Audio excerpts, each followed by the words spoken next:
Well, we made our way to the Grand Village Shops, and we had a delicious lunch just now, and we're sitting here with Mel Bilbo, owner of Mel's Hard Luck Diner. And I'll tell you, if this is hard luck, I need more luck like this, Mel. Yeah, thanks, Byron. It's good to have you, by the way. And you're sitting right out here in the middle of the action, surrounded by the singing servers, and as you said, some great food. You know, and that's what really is so wonderful about this place, is because you're not just eating good food, you're getting entertained while you're here. The atmosphere is just fun. It is. It's a fun place. It is. And all ages enjoy it. I mean, this time of year, we're loaded with families, but we have folks of all ages throughout the year. And when you meet your singing server and get into the personality of that person, which we encourage them, get to know your customer, get to know them, let them know who you are, not just what you sing. It is a lot of fun. Yeah, it really is. You know, what's also unique about the meals here that are on the menu is that many of them are your own personal creation. There's some, yes. I just enjoyed the rockin' red beans and rice, which I love red beans and rice. And I had to have my wife take she had something completely different. I said, you've got to taste this.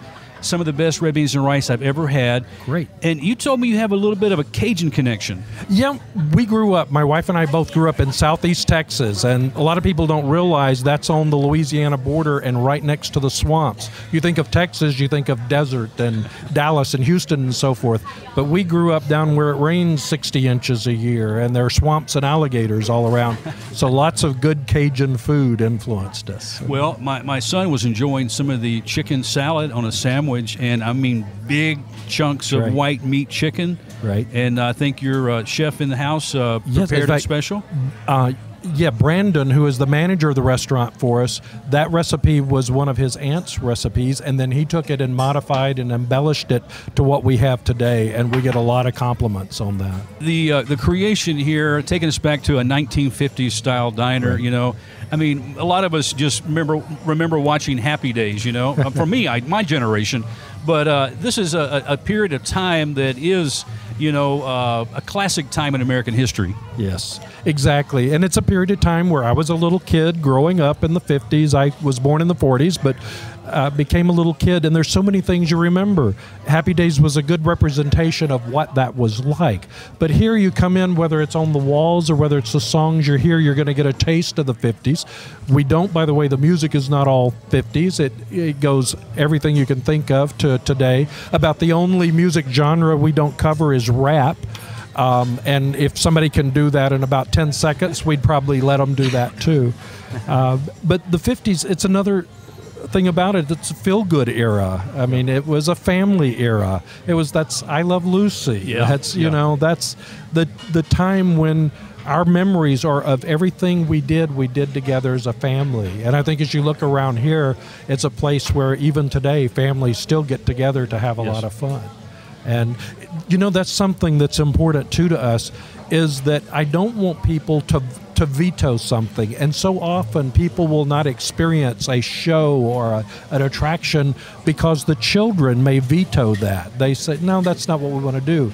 One thing, even if you have to drag them in here the first time, the vast majority of all the ages, the teens, the little kids, find something in here they like in the music and or the food and or the singer themselves and the personalities. Well, Mel's Hard Luck Diner is nestled quite wonderfully in the shops of the Grand Village. Yes. And I mean, you're in your own world here. I mean, you're stepping back almost in time in a Victorian village. You know, cobblestone walkways. You know, beautiful. You know, flowers planted, and you know, walkways and shops. And talk about the experience here at the Grand Village Shops. Sometimes we're called Branson's best kept shopping and dining experience. And no matter how much we advertise and how much we publicize, we see people all the time come in. I didn't know this was here. I'm surprised. But it is. You're not going to find chain stores in here. You're going to find Kringles. You're going to find Mulberry Mill. You're going to find Corky's. You're going to find Great Shoes Ladies to Christmas year-round to the Peter Engler designs. You're going to see the craftsmen. Over 200 American craftsmen are represented in that store alone. You're going to find the Thomas Kincaid Gallery, the bookstore.